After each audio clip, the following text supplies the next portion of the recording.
বন্ধুরা, আপনি যদি ইউটিউবে কোনো গান নিয়ে মোবাইলে রিংটোন হিসেবে সেট করতে চান, তাহলে সে প্রসেসটি কিভাবে করবেন আজকের এই ভিডিওতে সম্পূর্ণ দেখানো হবে। যদি আপনি আগে থেকে জেনে থাকেন তাহলে ভিডিওটি স্কিপ করবেন।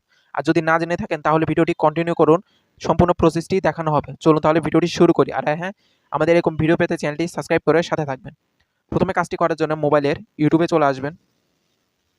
ইউটিউবে আসার পর উপরে সার্চ বার থেকে সার্চ করবেন হলো যে কোনো একটি গান সার্চ করবেন। সার্চ করে দেওয়ার পর সেই গানটি ওপেন করবেন। ওপেন করার পর এখানে দেখতে পারবেন শেয়ার নামে একটি অপশন, এইখানে টাচ করবেন। টাচ করার পর এখানে পাবেন কপি লিঙ্ক। কপি লিঙ্কটা কপি করে নেবেন। কপি করে নেওয়ার পর একটি ব্রাউজার ওপেন করবেন।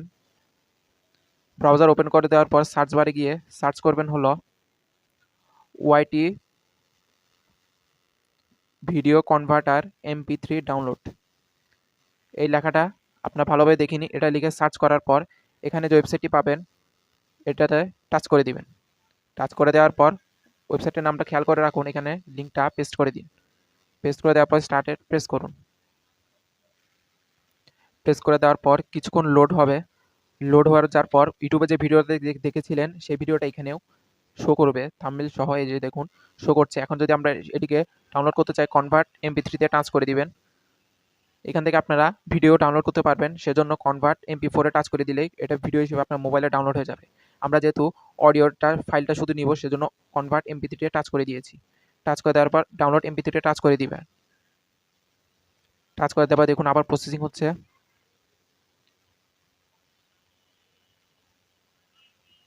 প্রসেসিং হওয়ার পরে যে দেখুন ডাউনলোড নাতে এখন প্রেস করে দিবেন।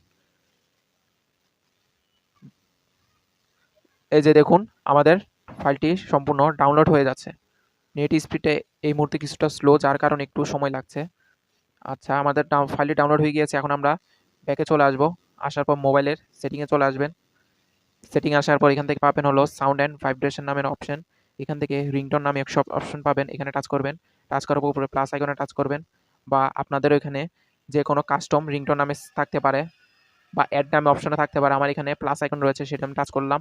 টাচ করার পরে যে দেখুন এখানে ক্লিক করে দিলে এটি আপনার মোবাইলে রিংটোন হিসেবে সেভ হয়ে যাবে। আশা করি বুঝতে পেরেছেন। এভাবেই উপরে ডান করে দিবেন। এভাবে আপনার মোবাইলে যে কোনো রিংটোন আপনি সেট করে ফেলতে পারবেন।